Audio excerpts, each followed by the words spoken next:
izay ny tetsy amin'ny malakama fa ifindra eny amin'ny kianjan'ny makikosa indray tsika fidina ny tompon-daka régional izy ity izay karakarain'ny commissionna manokana ka natsangany malagasy rugby kosa indray izay tonga teo amin'ny dingan'ny ampahivadalana ny fanana ho an'ireo divisionna voalohany ka tafita amin'ny manasa-dalana ary ny asambo manarina ny SCB Besarety ny FT Andavamamba ary ny FBM Bemasoandro fidinina aminao ao anatin'ny tsy fanadidiny ity ny fizotrony lalao teny amin'ny kianjamaki Antotapenaka.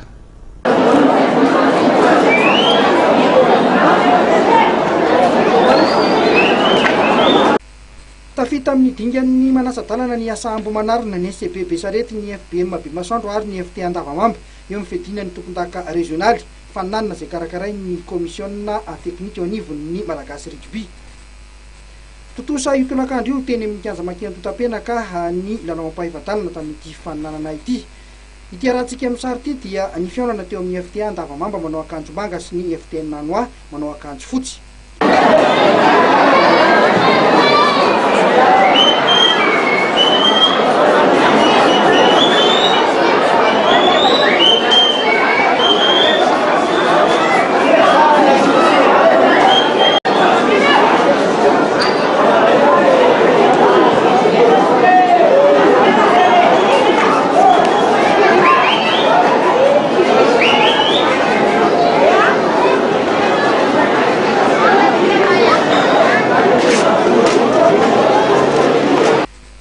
Fanalava-potoana teto voavaka ary zareo Andavamamba tamin'ny 20 nisaraka tsala enina no enina ny rototo tao anatin'ny 20 minitra ny lalaovana.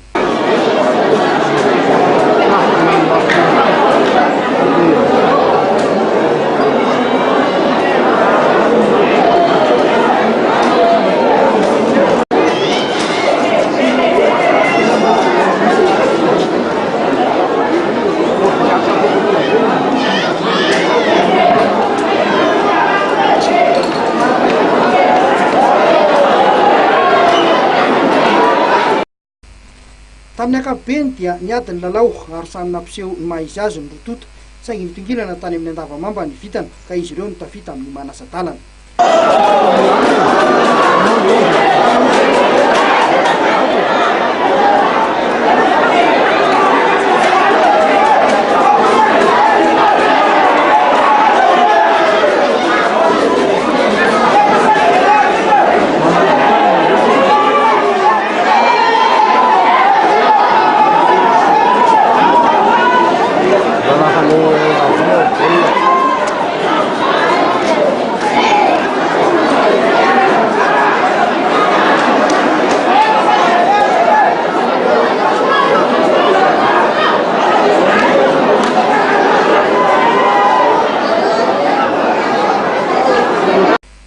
Toy izao kosa ireo vokatra hafa teo amin'ny ampahivadalana. Ny asambo manarina nandresy tamin'ny mokafoy ny CPI Isotry tamin'ny eran'erany isatokana 7-20 no 20. Ny SCB Besarety sy ny Akazomanga kosa dia nandresy zareo Besarety tamin'ny 5-20. Tsy napozina teto ity lalao ity satria dia isan'ny nandrasan'ny maro ity fihaonana Akazomanga sy Besarety ity saingy zareo Besarety no nanatombo ka dia izy ireo no tafita amin'ny manasa-dalana. Ny FBM Bemasoandro ihany koa dia nampiondrika ny fitamiba tamin'ny isa 5-20 no 5-20.